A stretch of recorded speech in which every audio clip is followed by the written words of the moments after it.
Next topic discuss करना है हम लोगों को, वाई वेयर टेम्पल्स डिस्ट्रॉयड। देखो इसमें आप ये पढ़ोगे कि टेम्पल्स को ना, यानी कि मंदिरों को तोड़ा जा रहा था, बर्बाद किया जा रहा था। ऐसा क्यों भाई? तो इसके पीछे हम लोग पढ़ेंगे आगे कि इसके पीछे क्या कारण था कि मंदिरों को क्यों तोड़ा जा रहा था, कौन वो राजा था जिसने मंदिरों को तोड़ा, मंदिरों पे हमला किया, उसके बारे में हम लोग आगे पढ़ेंगे। लेकिन पहले आप यहाँ पे पढ़ो राजेंद्र फर्स्ट के बारे में।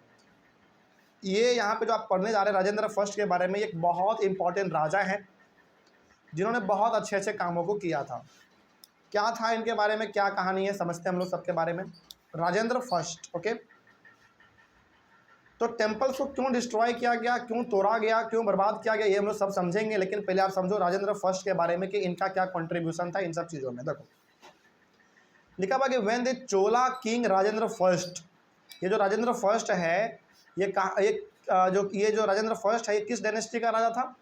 चोला डायनेस्टी का, ओके। तो when the Chola king Rajendra first built a Shiva temple in his capital, मतलब राजेंद्र फर्स्ट ने जब अपने कैपिटल में, जब अपने राजधानी में शिव जी का मंदिर बनवाया, he filled it with pride statue seized from defeated rulers. उस मंदिर में इन्होंने वो सारे के सारे स्टैचू भर दिए जो स्टैचू इन्होंने उस जगह से कब्जा में लिया था जिस जगह पे इन्होंने हमला किया और वो जगह हार गया। मतलब हुआ क्या ये समझो, राजेंद्र फर्स्ट ने जिस जिस जगह पे हमला किया है और जिस जिस जगह को उन्होंने अपने कब्जे में लिया है, उस जगह पे जितने भी इम्पॉर्टेंट स्टैचू उनको मिले हैं, मूर्ति मिले हैं, उन सारे मूर्ति को वो वहाँ से उठाएं अलग अलग एरिया से जहाँ पर उन्होंने हमला किया। हुआ क्या पहले समझो, राजेंद्र फर्स्ट क्योंकि राजा हैं, उस समय पे राजा एक दूसरे के ऊपर हमला करते रहते थे, तो नॉर्मल सी बात है। तो राजेंद्र फर्स्ट जो कि एक राजा हैं चोला डायनेस्टी के, उन्होंने जब भी किसी एरिया के ऊपर हमला किया और उसको जीत लिया, तो उन्होंने क्या किया, उस एरिया इलाका के सब कुछ तो उन्होंने ले ही लिया, मतलब उस इलाके में जो भी चीज़ था वो सब कुछ उन्होंने लिया। साथ ही साथ उस इलाके में, उस एरिया में जितने भी इम्पोर्टेंट स्टैचू थे, मूर्ति, वो भी इन्होंने उठा लिया और इन सारे मूर्तियों को उन्होंने कहाँ डाल दिया? शिव जी के मंदिर में डाल दिया, जो कि शिव जी का मंदिर उन्होंने कहाँ पे बनवाया था? अपने कैपिटल में बनवाया था, अपने राजधानी में बनवाया था। कहने का मतलब हुआ कि राजेंद्र फर्स्ट ने अपने राजधानी में, अपने कैपिटल में शिव जी का मंदिर बनवाया और उस शिव जी के मंदिर में उन सारे स्टैचू को रखा गया, उन सारे मूर्तियों को रखा गया जो मूर्ति इन्होंने कहाँ से लिया था? अलग अलग जगह पे हमला करके जीता था। ठीक है, आगे बढ़ते हैं। और क्या हुआ देखो, एन इनकम्प्लीट लिस्ट इंक्लूडेड। देखो इनकम्प्लीट लिस्ट है, मतलब इतना सारा मूर्ति उन्होंने अलग अलग जगह से अच्छे अच्छे मूर्ति लिए थे और शिव जी के मंदिर में रख दिया था जिसका कोई लिस्ट ही नहीं है। मतलब बहुत सारे रखे थे, लेकिन कुछ चीज़ों का यहाँ पे आपके सामने दिया गया है जानकारी। जैसे अ सन पेडेस्टल फ्रॉम द चालुक्याज, मतलब एक पेडेस्टल है, पेडेस्टल का मतलब होता है एक पिलर, पिलर है उस पर कुछ सन जैसा स्ट्रक्चर बना हुआ है, सूरज का जैसा, वो स्टैचू भी इन्होंने कहाँ रख दिया? सन टेम्पल में रख दिया। कहाँ से इन्होंने लिया था? चालुक्याज से लिया था। चालुक्याज पे हमला जब इन्होंने किया, उसको जीता, तो वहाँ से इन्होंने क्या स्टैचू लिया? सन पेडेस्टल। सन पेडेस्टल का मतलब होता है कि एक पिलर होगा, पिलर के ऊपर एक सूरज के जैसा स्ट्रक्चर बना हुआ रहेगा, उस स्टैचू को इन्होंने चालुक्याज से लिया हमला करके और इसको कहाँ रख दिया? शिव जी के मंदिर में रख दिया। ठीक है, जो इन्होंने अपने कैपिटल सिटी में बनवाया था। आगे गणेश स्टैचू, गणेशा स्टैचू, गणेश जी का भी स्टैचू इन्होंने कहाँ पे रख दिया? शिव जी के मंदिर में रख दिया। और ध्यान रहे कि जितने भी स्टैचू आप पढ़ने जा रहे हैं, सारा स्टैचू ये कहाँ से लाया है? दूसरे जगह पे हमला करके, अटैक करके ले लिया। मतलब होता है ना कि एक राजा दूसरे के ऊपर हमला किया, उसके सारे धन संपत्ति पैसा प्रॉपर्टी तो अपने कब्जे में ले ही लेगा, साथ ही साथ जो अच्छा चीज़ लगेगा वो भी ले लेगा। अच्छा चीज़ को क्या लगा? मूर्ति लगा, अच्छा तो मूर्ति इन्होंने ले लिया अलग अलग प्रकार के। आगे स्टैच्यूज ऑफ दुर्गा, दुर्गा जी का स्टैचू इन्होंने रखा शिव जी के मंदिर में। और Nandi statue from the eastern Chalukyas, Chalukyas जो कि ईस्ट में थे इंडिया के, वहाँ पे जब राजेंद्र फर्स्ट ने हमला किया तो वहाँ से इन्होंने कैसा स्टैचू लिया? नंदी का। और नंदी जी बताओ किनके फेवरेट हैं? शिव जी के, है ना, ये भी हम लोग जान रहे हैं। आगे an image of Bhairava and Bhairava from the Kalingas of Odisha. Bhairava, Bhairava भी एक, भैरव जिसको हम लोग बोलते हैं ना, भैरव का भी हम लोग पूजा करते हैं, है ना। तो भैरव का जो स्टैचू है वो कहाँ से लिया गया? उड़ीसा के कलिंग से लिया गया। उड़ीसा में एक जगह है कलिंग, वहाँ पे जब राजेंद्र फर्स्ट ने अटैक किया तो वहाँ से राजेंद्र फर्स्ट ने किसका स्टैचू लिया? भैरव का, ठीक है। And a Kali statue from the Palas of Bengal, Bengal के जो पाला रूलर थे, पाला राजा थे, वहाँ से इन्होंने लिया काली स्टैचू, काली जी का। ओके, तो यहाँ पे आप ये समझ पा रहे हैं कि राजेंद्र फर्स्ट ने अपने कैपिटल में एक शिव जी का मंदिर बनवाया। उन शिव जी के मंदिर में इन्होंने वो सारे स्टैचू को रखा जो स्टैचू इन्होंने अलग अलग जगह पे हमला करके कब्जे में लिया था। इससे क्या हुआ? देखो, इससे ये हुआ कि इनका जो मंदिर है शिव जी का वो मूर्तियों से भर गया और देखने में कैसा लगने लगा? बिल्कुल शानदार शानदार। और इन्होंने सारे जगह से ऐसा ऐसा स्टैचू ही उठाया था जो स्टैचू बहुत सुंदर दिखता था, उसका बहुत कीमत था मार्केट में। तो उन सारे महंगे कीमती अच्छे सुंदर स्टैचूज को उन्होंने एक जगह पे डाल दिया ताकि कोई भी आगे आने वाले समय में जब देखेगा उसको प्राउड फील होगा कि हमारा राजा कितना महान था, मंदिरों पे कितना काम किया उन्होंने, मंदिरों में एक से एक स्टैचू उन्होंने रखा है।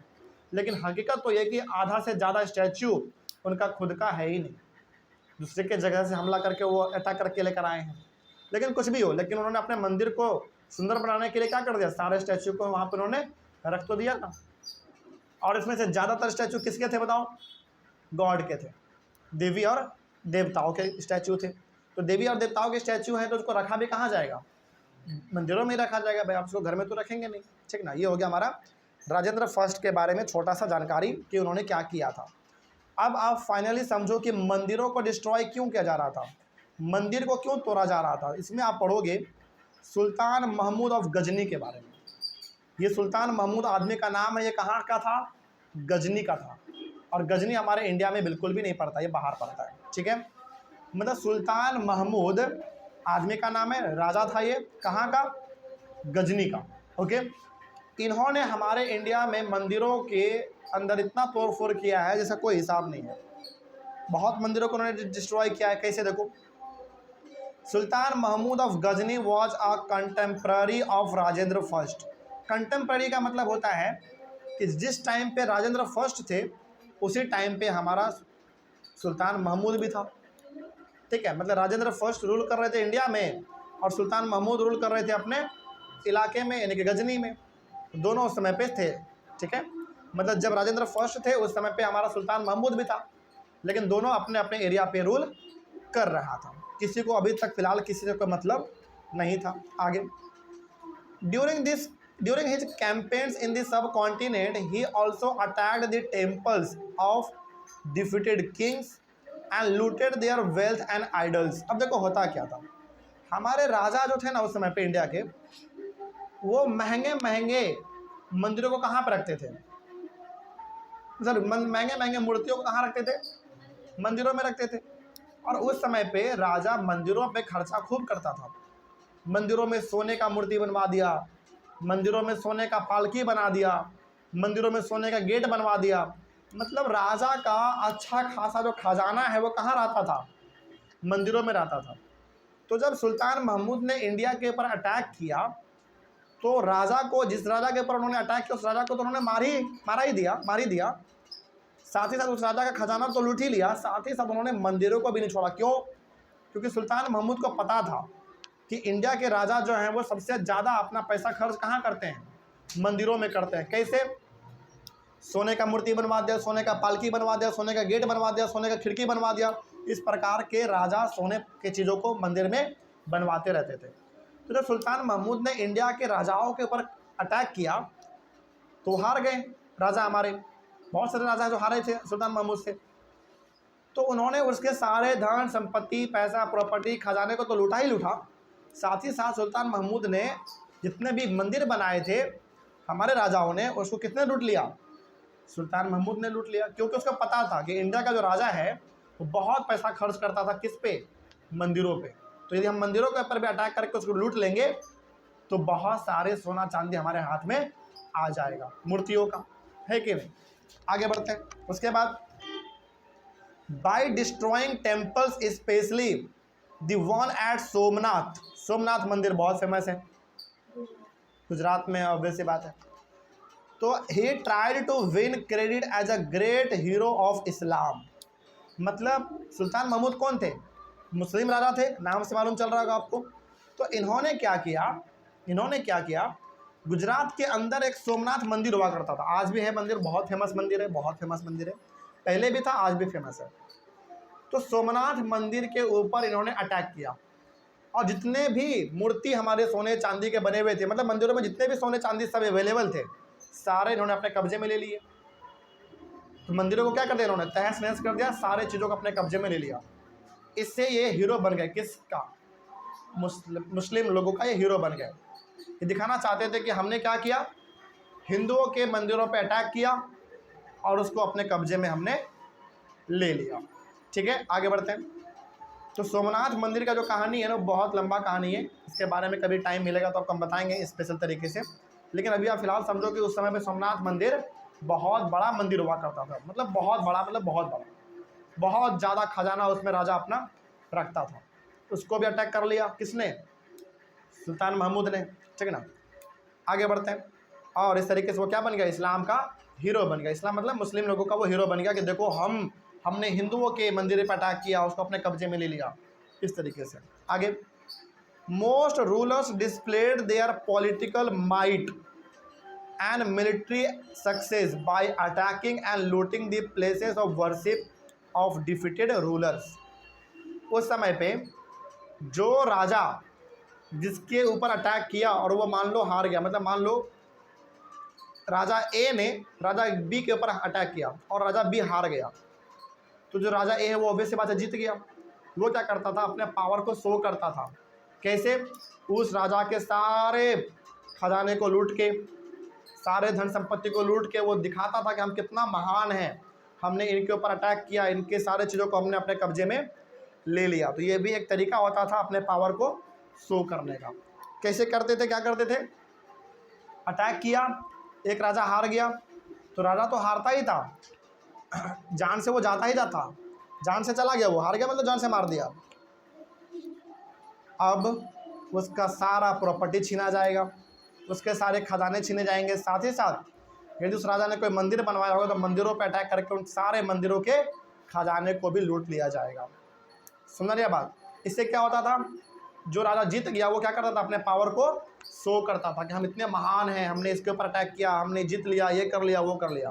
तो ये भी एक तरीका होता था लोगों को दिखाने के लिए कि हम कितना महान हैं। क्या करो?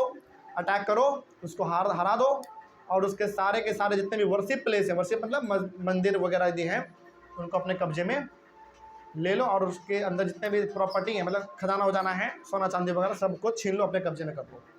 तो ये भी एक तरीका था अपने पावर को शो करने का, तो राजा इस समय पे करता था। तो अब आपको समझ में आ गया कि मंदिरों को क्यों डिस्ट्रॉय किया जा रहा था। मंदिरों को डिस्ट्रॉय सबसे ज़्यादा किसने किया? सुल्तान महमूद ने किया। उस टाइम के बारे में केवल हम बात करें तो उस टाइम पे सुल्तान महमूद ने मंदिरों के ऊपर बहुत हमला किया और मंदिरों पे हमला करने का मात्र एक ही ऑब्जेक्टिव था। क्या ऑब्जेक्टिव था? कि मंदिरों में बहुत खजाने हैं, मंदिरों के ऊपर अटैक करेंगे तो खजाना भी हमको बहुत मिलेगा। खजाने के चक्कर में, यानी कि सोना चांदी के लालच में सुल्तान महमूद ने कई सारे मंदिरों को बर्बाद कर दिया। कहानी समझ आ गया? चल, इस तरीके से हमारा ये टॉपिक खत्म हुआ। नेक्स्ट टॉपिक है गार्डन्स, टॉम्स एंड फोर्ट्स, जिसको हम लोग अपने अगले वाले क्लास में डिस्कस करेंगे। तो मिलते हैं हम लोग अपने अगले क्लास में। यहाँ तक तो कोई दिक्कत नहीं है किसी को? समझ आए सबको? तो अगला जो टॉपिक है वो हमारा गार्डन, टॉम्स एंड फोर्ट्स, जो कि थोड़ा सा लंबा टॉपिक है, तो हम लोग इसको अपने अगले वाले क्लास में करेंगे। तब तक के लिए थैंक यू वेरी मच।